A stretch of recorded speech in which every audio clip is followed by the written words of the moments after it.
show. But if you've never seen it, this is where a bunch of kids get together who may be upwards of 60 years old and fire pumpkins as far as they can with giant cannons that look like they shoot a projectile 100 miles. But the only rules are that it either has to be thrown like a trebuchet or a slingshot, or shot with compressed air. It can't actually be blown out with, I guess, an explosive device. Let me put it that way. So it's always fine. I should be in the den. So I've got the, okay. Well, we'll try one more time here. But it did show it. Here we have the El Dino. Okay, and back into it. Hopefully that's it. Maybe we'll find. Okay, we're in the den. Anyway, it is Chunking Festival over the next 3 days. And I think Sunday night they put together a little show. I think it's the 4th or 5th or 6th of the best pumpkin chunking that there is. Always a good time of year to throw rotten vegetables as far as you can with compressed air. I like the trebuchets because sometimes they come apart and scare everybody in the stands. But kind of neat. This is the first day of November. We're finally done yesterday with the end of the year for a lot of the funds out there. So they're getting ready to make their changes for the year. And we'll be watching what happens on that. I think that a lot of them had some cash and they decided to go out and throw some around. I was looking for the market, if you had been listening to the show, to go right back up to 1428, and it did. We'll know tomorrow. I think right now I'm 100% cash waiting for a signal. If this market starts to head back down, then I think we've got our test of 1350 coming. Certainly, we're going to see some bad numbers in retail over the storms, and probably certainly see some bad employment numbers by the time we get to the end of November. All pretty much around that. And then probably as the reconstruction starts, at least in some places, the job numbers will get somewhat better. We're up 11, 12 points on the S&P. We've got about 2.4 billion shares, which is not too bad. But again, Tom likes to says high volume stocks in a low volume market. When we're used to 5 or 6 billion shares a day, you come in at 3.5 billion shares or 3.6. It just seems still somewhat tepid. But didn't have all that great a volume yesterday. Going to have better volume today. And we'll go through some of the stocks that are moving out here. But I suspect we're probably going to have a market that's in this little trading range, maybe until next Wednesday, the day after the election. And I think people will probably start making, especially fund managers and the people that really move the market, probably going to have it. Could we get it with jobs numbers tomorrow? I suspect, but I bet they're within 0.2% of the projection out there. I don't think that there's going to be any wild movement in the jobs numbers.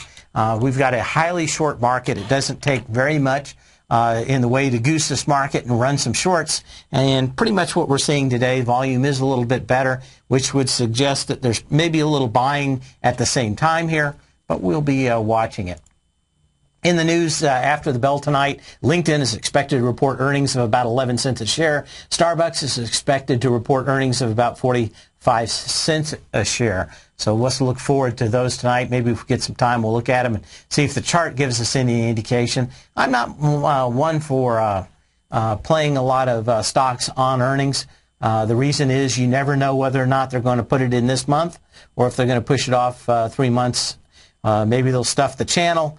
And it's, I think, 8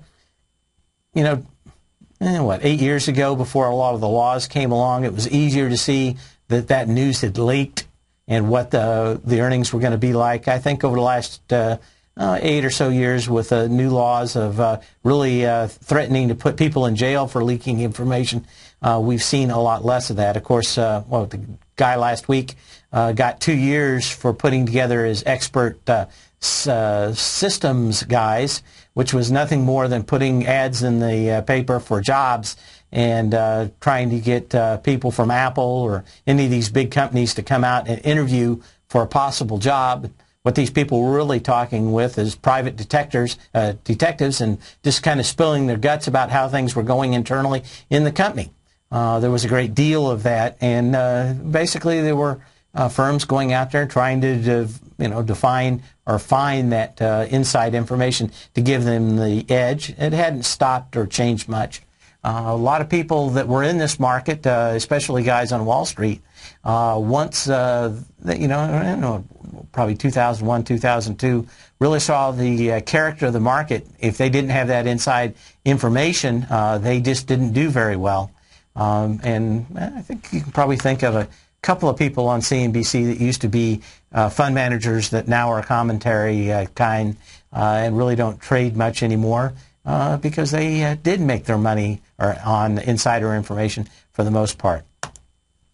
Acting badly, Apple is got their hand slapped once again.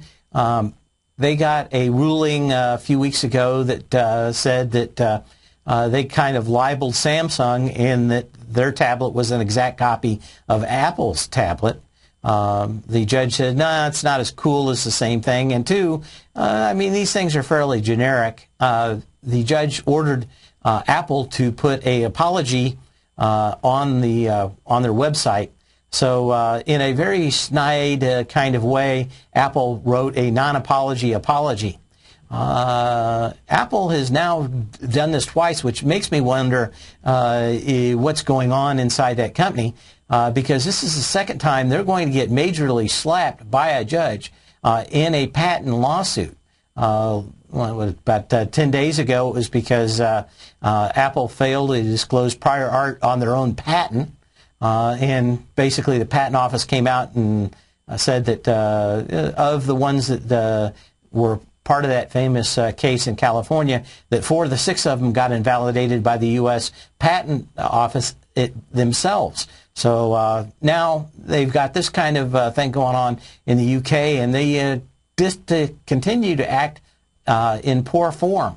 Unfortunately, I think it's very short-sighted for Apple, because a lot of times these same judges end up with these same cases to hear yet once again, so the same mistakes are not made. And I think, maybe they'll get a new judge in the California case. But basically, Apple has one day to put this public apology on it, and it better not be snide.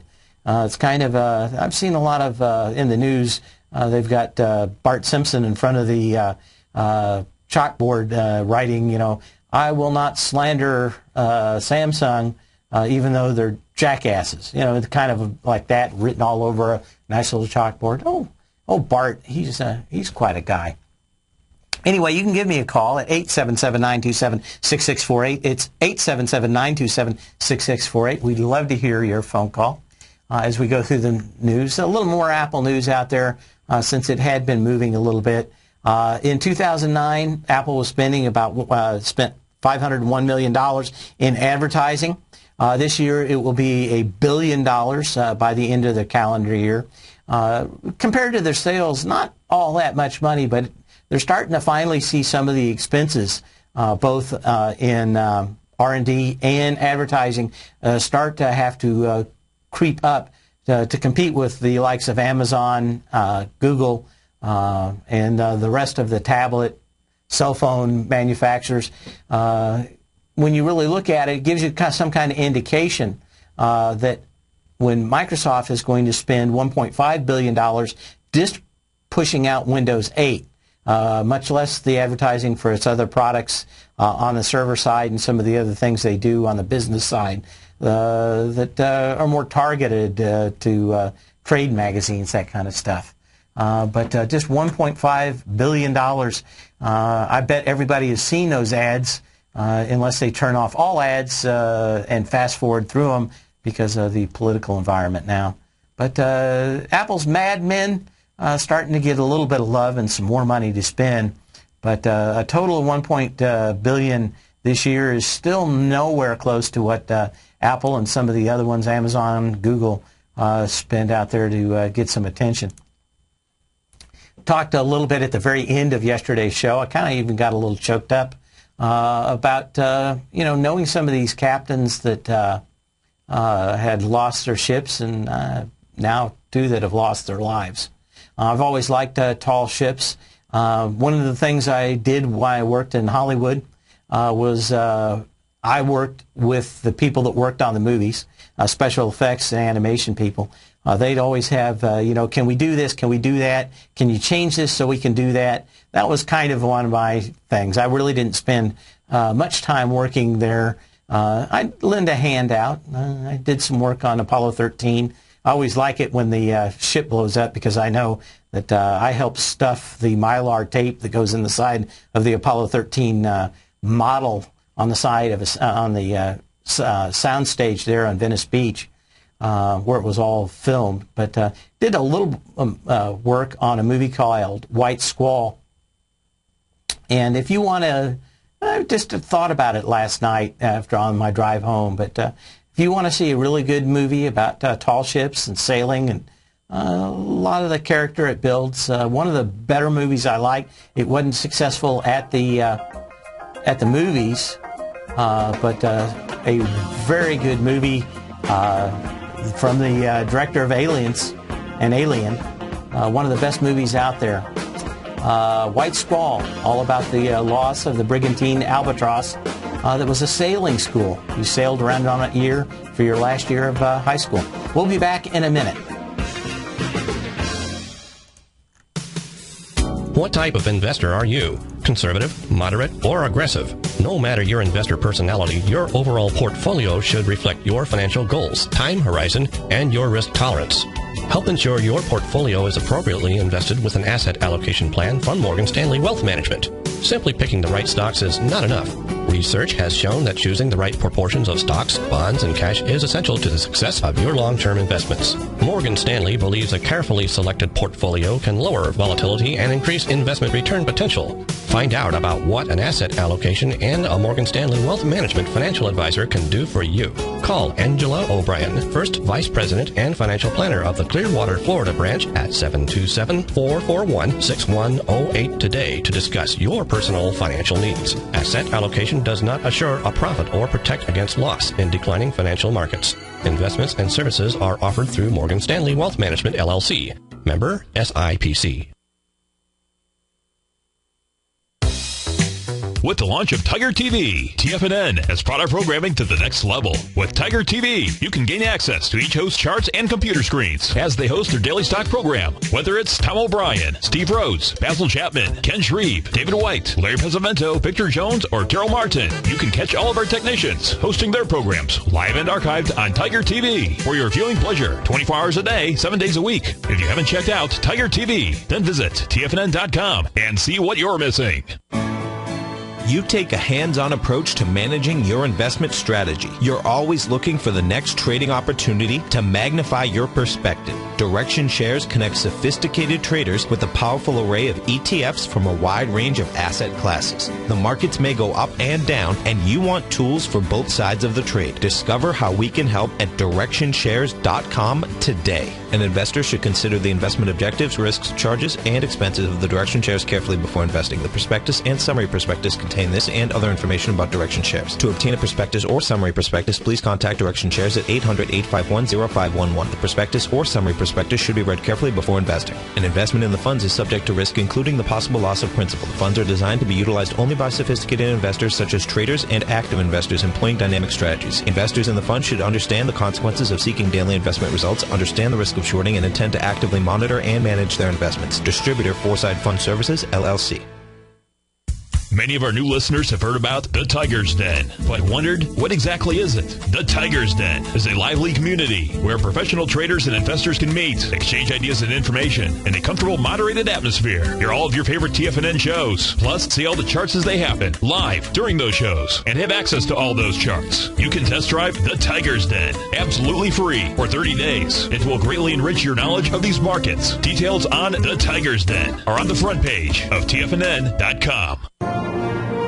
Millionaires are made every day. The fact is, living your dreams is possible. Someone, somewhere is going to get rich. My recommendation is, let that be you. Each day, someone is making the decision to better themselves and creating a plan to fulfill their financial dreams. Let that be you. The key to turning dreams into reality is to take massive action. Let that be you. I'm Steve Rhodes, co-host of the Money Master Show with Tom O'Brien, seen daily at TFNN, and I can help you with your journey to great wealth. I'll show you how to create the ultimate financial edge, a set of tools, insights, and strategies that are part of my daily newsletter service, Mastering Probability. You'll have direct access to me by phone, email, and my private library of trading and investing secrets for 30 days with an unconditional money-back guarantee. I'll take your trading to the next level. Click on my name, Steve Rhodes, on the homepage at TFNN.com and turn your dreams into reality. Mastering Probability, folks. Let that be you.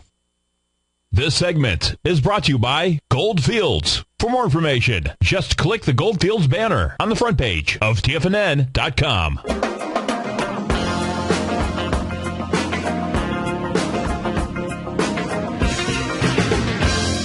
Somebody in the den private messaged me and said that they thought it was one of the best movies they ever saw. And I was just thinking about it. I think it was about 1995. We were going over to Hawaii because they were filming some stuff over there. Kind of interesting movie, but I met the gentleman that actually wrote the book that this was based on.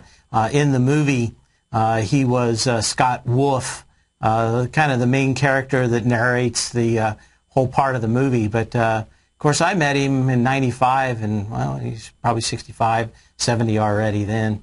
But kind of interesting to tell a story that's, I think, probably fairly close to what actually happened. To really hear it from the horse's mouth, it's still an excellent movie, and not everything ends up the way you want it to, but the events of the last couple of days kind of made me think about it again.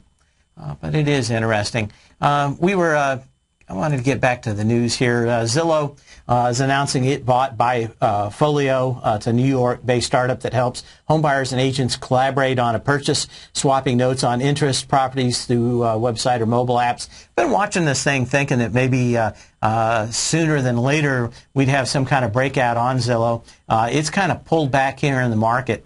I would love for this thing to come back and test that June 13th low, $30.60.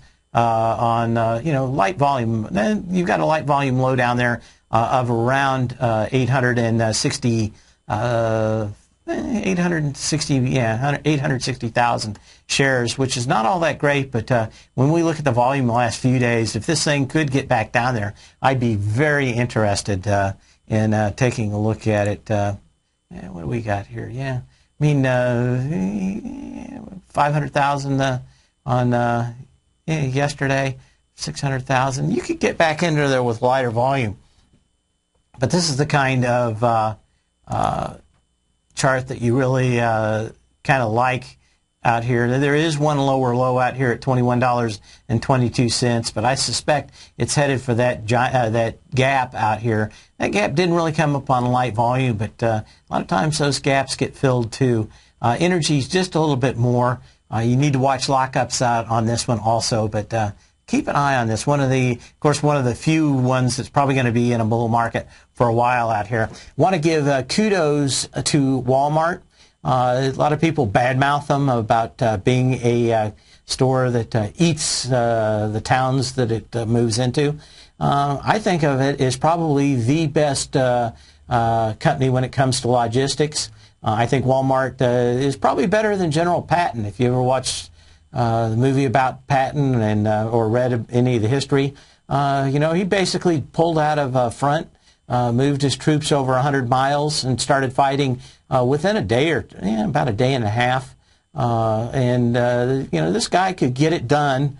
A lot of people didn't like him either. He kind of brash.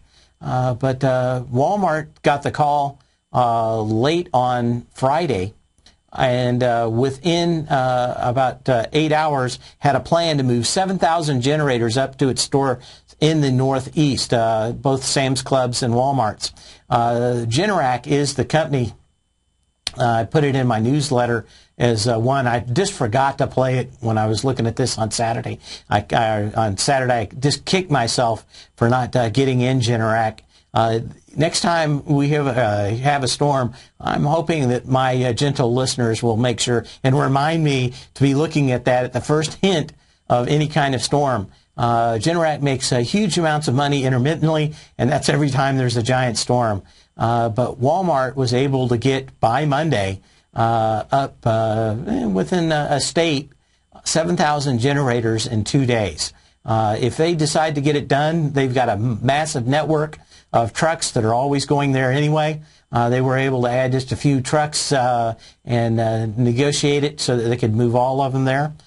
During hurricanes down here in Florida, they parked all kinds of rigs with water and non-perishable food up at the Georgia border, ready to come down here in a moment's notice to sell their products. Now, they make money, but they don't gouge. They pretty much sell the products for what they'd sell before. But generators pretty much big ticket item. Walmart, I think at the low end about $500, and some of them go up to $2,500. Generac, pretty good company. I had when I moved up from up north, I had them a Generac backup from my house just because if it got icy or whatever, it was necessary. Just remember Generac next time this happens. We'll look at that chart, I think, when we come back. But just an excellent play out there, especially for traders. If we can watch the weather and we know a storm's coming, it's always a good time. Probably not as big an issue down here, but certainly storms up north, heavy snowfall. Generators are a big ticket item at that time. You've heard Tom O'Brien on the air, and you've seen him on Tiger TV, as well as being featured as a regular CNBC guest and contributor, and now you can have access to his expert trading advice each morning through his daily trading newsletter, Market Insights. Tom O'Brien's daily newsletter, Market Insights, gives traders, investors, and money managers a thorough strategy for trading stocks, options, and indices every market day. Market Insights comes out each market day before 9:30 a.m. and provides traders with Tom's daily commentary, opinion, and specific trade recommendations on the markets. Using advanced Fibonacci methods, volume indicators, Gartley patterns, candlestick charting, gaps, and market timing, Market Insights will give you specific trade recommendations including entry, stop, and exit prices. The summer is over and traders are back. Get your 2-week free trial to Market Insights today by visiting the front page of TFNN.com.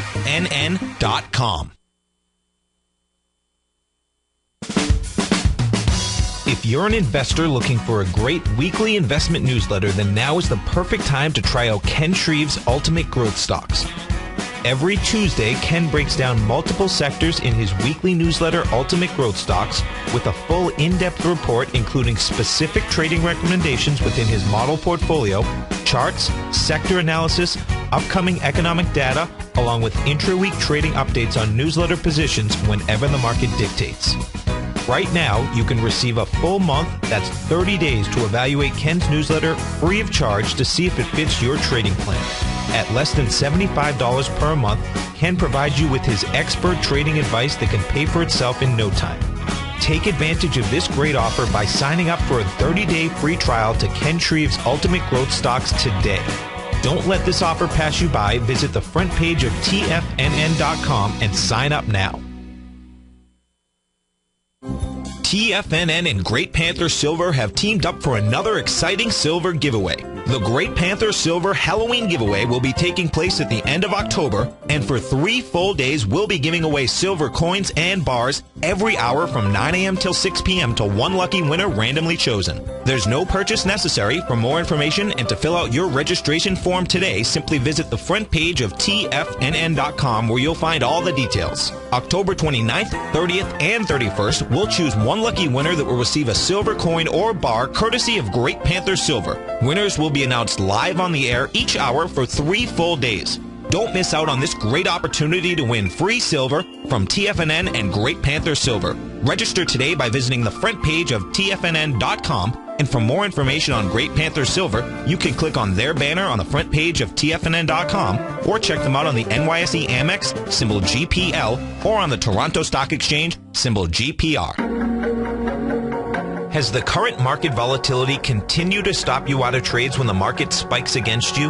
Now is the perfect time to open up an account with Nadex. Nadex, the North American Derivatives Exchange, is a brand new, completely regulated Chicago-based exchange, and unlike most other exchanges, Nadex allows you to trade directly through them with direct market access when using their completely free trading platform, which also features real-time charts and full customization capability. One of the advantages of trading with Nadex in volatile markets is that your risk is always capped and you have the ability of keeping your trades open even when the market spikes against you. Nadex is completely brand new with a line of unique trading products that are unavailable anywhere else. See how it works at nadex.com. That's NADEX.com.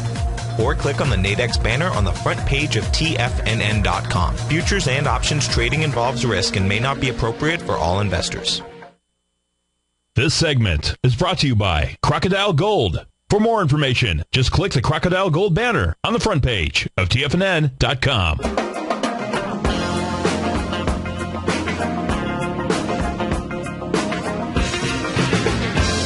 And as we look at these storms, if you haven't watched this or seen this stock, you probably need to put it in your trick bag out there and pull it out anytime you see hurricanes headed for the Gulf, or maybe again up north.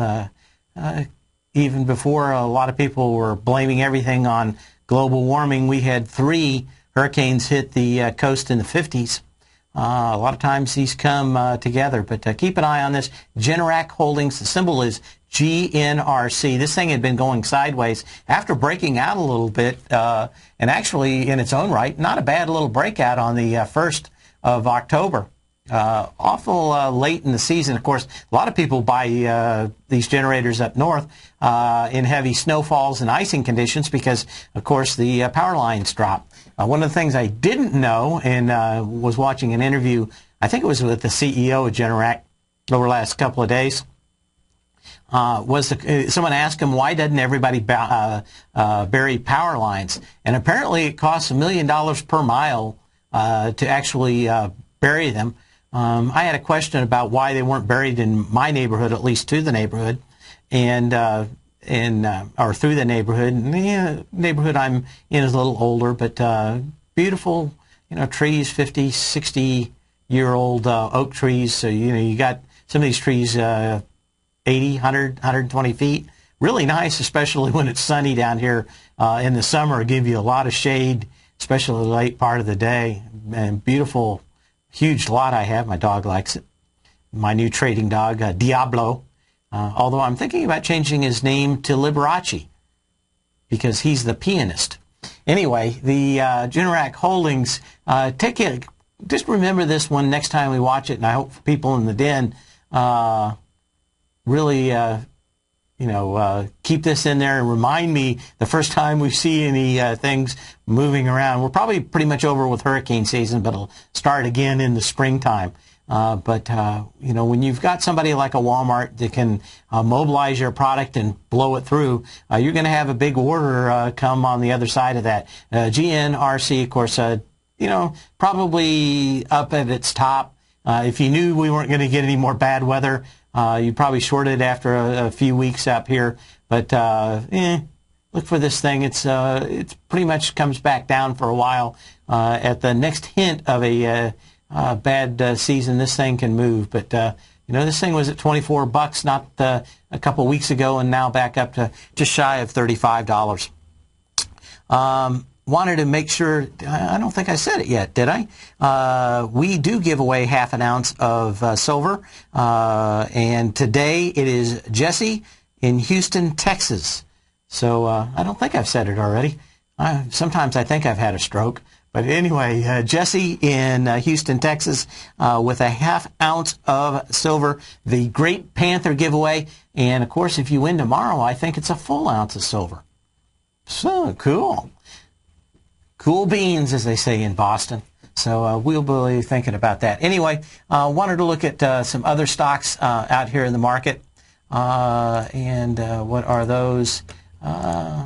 just kudos to that. AMD is going to be selling ARMS-designed chips. Of course, AMD is down in the cellar having its own particular issues out here. But what they've done now is make a deal with ARMS Holdings, which is based in Britain. But they're going to do 2 low-power chips and try to get into the low-power server market. A lot of times all these servers are doing is serving low-content web services. And a big issue is how much power these things use and how much heat they generate, because that's probably the biggest expense after you buy a server and what you're going to do. But anyway, they got 2 designs. Those should start coming out in 2014 if AMD is still around and not bought out by anybody. But keep an eye on that. Ross Stores fell about 7% today after they posted 4% growth, but that was well below expectations for 4.5%. Ross Stores also raised its EPS by a penny, but didn't do much for ROST. We'll take a quick look at that today. Again, breaking through with volume. Its last low, or last 2 lows out here, but the one I'm looking at is the May 21st low, came in with 3.6 million shares. So after that, you really, this thing is going to break through that. Your next low back out here is $41.99. And a lot of these retailers, especially if they're heavily concentrated in the Northeast, are looking at having weak Christmases. I think between missing their numbers and a lot of these retailers talking about lower Christmas earnings after a great fall, being a little bit different. But you can see that by the end of the day, we're probably going to be the highest volume day over the last year. We had about 7 million shares on the 26th of June. So keep an eye on that. But a lot of these look like they have confirmed at top, even though some other thing. Take a look at that. What else did we have out here? I want to make sure I finished my snooze out here. RIM also up about 8%. They had news come out yesterday that their labs trials are started. Those take anywhere from 3 to 6 months to get FCC approval, which means that maybe March to May they'll be able to launch their first BlackBerry 10 devices. But I don't think that's going to be enough. Probably enough. Of course, this thing's about 50% short every time I take a look at it, and I don't think you can even get shares if you wanted to. But it was on my Night of the Living Dead special yesterday of stocks. I just don't see how they come through, especially with both Apple and Microsoft having incredibly good ecosystems out there. And I think when everybody starts seeing these phones hooked up to the Xboxes, hooked up to the PCs, and being able to all intercommunicate, I think RIMS just doesn't have the pieces of the puzzle that it needs. It doesn't have decent search. It doesn't have decent maps. It doesn't have a lot of the stuff that anybody else needs. And you can't just be a one-trick pony and make a phone. You've got to have all the stuff that goes with it now. The barriers to entry are getting much higher in the smartphone market. And just because you have a keyboard doesn't mean much anymore. Microsoft also looking fairly good out here in the marketplace. I suspect that if the market doesn't truly tank out here, we're going to be, Microsoft may make its way up by the end of the year up to 37. Did have kind of a breakout. Some people are thinking it's a false breakout. I suspect that this, I've been playing with Windows 8 for the last year, and it's hard for me to not think this thing is going to take off. They've sold about 7 million copies of Windows 8 in the upgrade in new PCs so far. And of course, Ballmer saying that he thinks that in 12 to 18 months they'll sell 500 million copies of it. Of course, not all of those are making the kind of royalties that they would on the desktop. But every time they upgrade on the desktop, they're making a minimum of about $65. So not a bad gig to be in, especially with a lot of PCs out there that need to be upgraded that are getting into their terminal lifespan. I didn't like the way the volume came back down, but it did pop right back into the 2950 range today, and right in the middle of this consolidation. I think we could see maybe one more test of the 32.95 before I'd want to get out of this thing. And 32.95 on March 16th. 65 million shares. You've got 100 million shares, so you still have a high volume high out here on April 20th that needs to be tested at $32.89. And I think we're just in that consolidation range. But I think this is going to be kind of the company people love to hate here over the next few months. Let's take a look at some of the other stocks that we have out here. Get my scans and take a look at it. Should be the 31st, right? Date modified. There we go. Tests. A few stocks I wanted to look at. I'm trying to remember. I brought this up yesterday and wanted to see how this one was going to react. Zumiez, ZUMZ, this thing is coming back and trying to fill all its gaps. Let me go back just a little bit farther here, 2 years. But this thing is gappy, and these gaps actually not on high volume. We're going to exceed that today, which one of the reasons why I wanted to be watching these. And we really see that today. That some of the disappointment in a lot of these mall retailers, especially the ones that target themselves to kids, have shown weaknesses. I guess starting about mid-late September out here. But we're down on about 3 million shares so far today. That gap up pretty much, or these gaps up, we're pretty much in that range of, let's see if I can find it, 3.2 million shares. So we can see a lot of this getting filled. There's one more gap down here that we want to watch, and it's got decent volume. But this thing, if you thought about buying it again, would be down in the $20 range. And we're just not that too far away, 80, 90 cents before we get the signal out here that might be an end to these retailers, closed retailers that are down here on the bottom. Zumiez has gone to hell is one comment. Yong, Y-O-N-G. Let's see if there's anything else here I like. I don't play pharmaceuticals much, but this one did catch my eye today. Look at this pattern. It's pretty much like Zumiez, the same thing. You've got these high volume gaps and gap ups. Threshold Pharmaceuticals symbol is THLD. Coming back into this high volume gap that occurred back on 217, is that right? 28 million shares, 221, excuse me. So February of last year, or this year, I guess, and huge volume getting back into that. I'm not much on pharmaceuticals, trading them seems to be an all or nothing proposition, but if you're into this, pretty good looking chart out here for coming back into light volume into two huge moves up, and kind of a penny stock, and that's in the $4 range, but not a bad looking chart out here, so you might want to keep your eye on that. Another one that's caught my eye is Red Hat. This thing's could be doing worse out here, but it looks like it might be trying to find some level of support. Red Hat, the first billion-dollar company based on giving software away.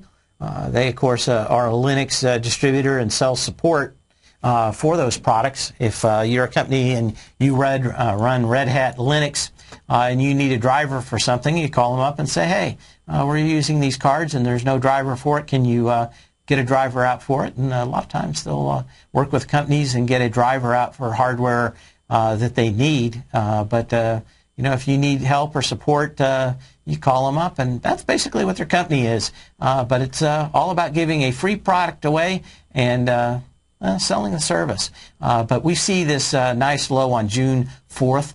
$49.45, 2.7 million shares. That's the June 4th low.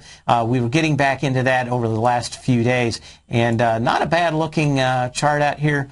We've got about 2.7 million shares, 2 million shares, 1.3 million shares. Probably going to get about 2.2 million shares back into today.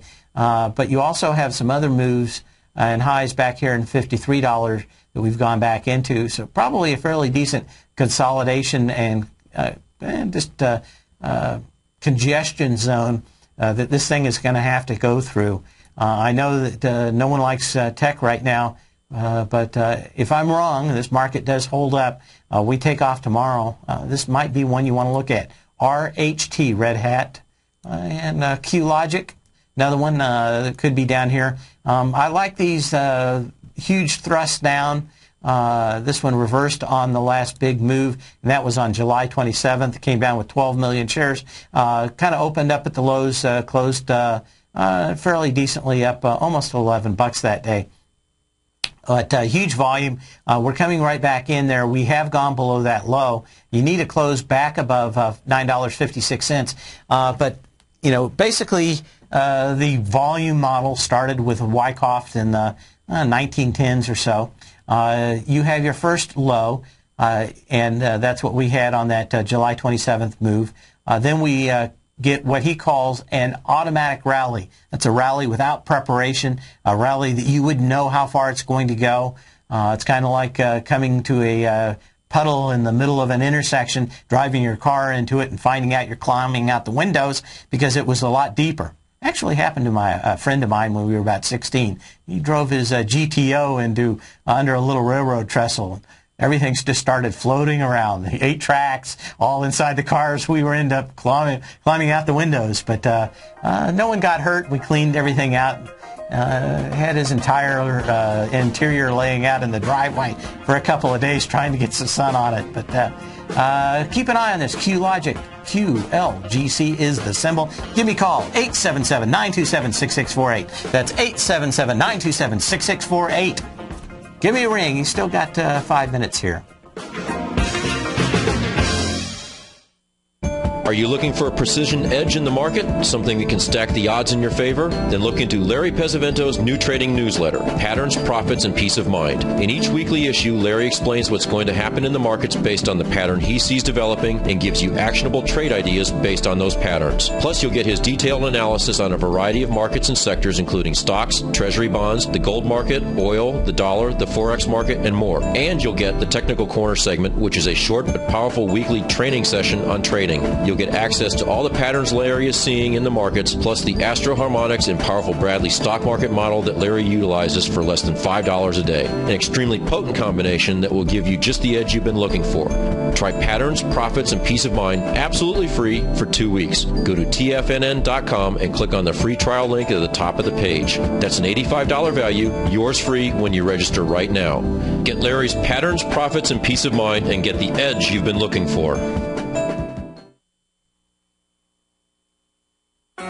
In just December of last year, the price of gold was down over 10%. In today's highly volatile gold market, you need someone in your corner that understands the complex relationships that exist within the price of gold, as well as within a variety of gold equities. Whether it's the South African gold miners and knowing how the Rand-dollar relationship will affect their bottom line, or understanding how John Paulson's $5 billion trade in the GLD can move the market, Tom O'Brien gives you the direction you need to become a better trader each week in his newsletter, The Gold Report. With over 20 individual equities covered and almost another 20 on the potential watch list each week, in addition to covering the XAU, HUI, GLD, and dollar, The Gold Report is a great source for any trader that is looking to be diversified in today's volatile gold market. For your 30-day free trial to Tom O'Brien's Gold Report, log on to tfnn.com today. Don't miss out on this great offer. Act now. David White's newsletter, The Technology Insider, is focused like a laser on finding the next big things in technology. If you had invested only $10,000 in Microsoft in 1986, you'd have been a millionaire by 2000. Disruptive technology like Microsoft's is the key to these massive long-term profits, and the Tech Insider is the vehicle from TFNN to capitalize on these opportunities. This is the go-to newsletter that identifies, monitors, and profits on mostly little-known cutting-edge companies with great long-term prospects. David's experience is as an inventor of Emmy-winning animation products for TV and Hollywood that propelled a company public. Match that with 14 years as a full-time trader, and he's uniquely qualified to guide you through the light-speed world of ever-evolving high-tech. If you're ready to ride the next big technology bull market for less than $40 per month, log on to TFNN.com and get your 2-week free trial to the Technology Insider. Get in on the ground floor of the next big thing today. Let me tell you something, folks. I have people coming up to me saying, I just can't believe the amount of work that Steve does on his newsletter. And I says, I absolutely agree. That is a recent clip from the Money Masters show that Tom and I do each day at TFNN. My newsletter service, Mastering Probability, is much, much more than a newsletter. Yes, it's outperformed the S&P 500 by 100% during the last 15 months. But more importantly, it's an extraordinary education, a roadmap for your success. And it's yours risk-free for the next 30 days. Just go to the homepage of TFNN.com and click on my name, Steve Rhodes, and then Mastering Probability, because everyone needs a success strategy. For most, it's a competitive edge, the will to win, the drive to overcome any obstacle. Whatever you call it, winners find a way. Find your way to Mastering Probability today, because your journey to extraordinary rewards is just one click away. This segment is brought to you by TFNN. Test drive all the newsletters for free at TFNN.com.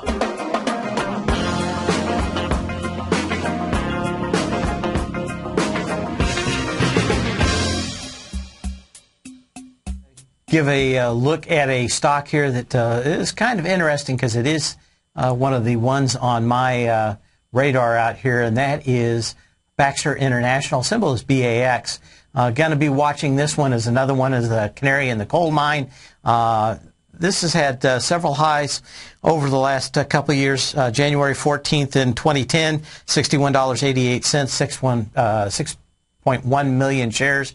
6.1 million shares again July 21st of last year, 2011. We are getting that high one more time out here.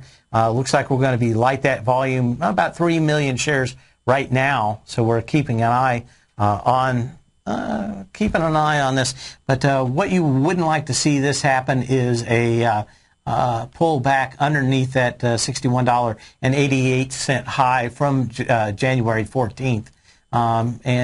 You've got two highs out there. You're going to come in with probably somewhere around half of that volume out here. So we'll be keeping an eye on it. We have a call, and we're going to go right to it because we've got 3 minutes left. And we're going to be talking with Mike in Denver about Cisco. How you doing today, Mike? Good.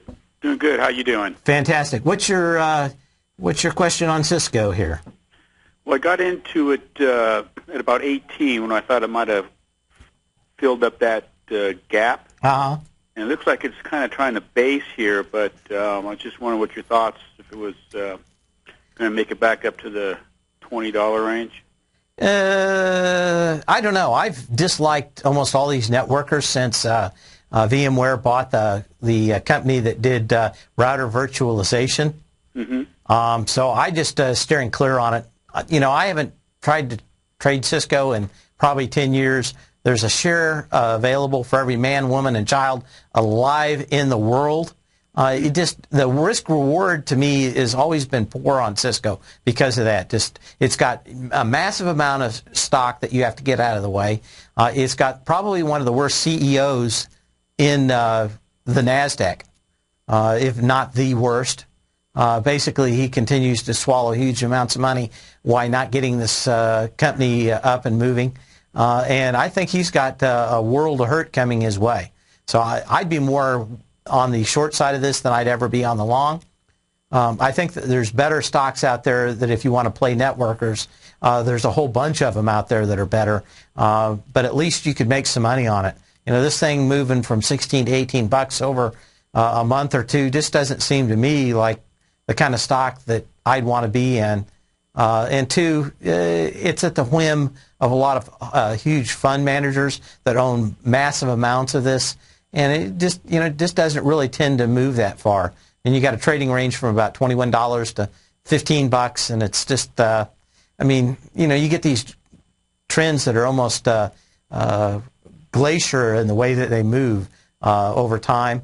I just, when it does get a trend, it's fine. But, I mean, what are you thinking? $2 is something you're going to be happy on this stock with? Well, 2 or, figure from 18 to maybe 22. Yeah. I would probably sit down and think about, this is just my opinion now, not to chastise you. I'd look for something that you had moves that were more than, or possible moves that are more than 10%. Asymmetrical bets are what is going to make you money over time, not symmetrical bets.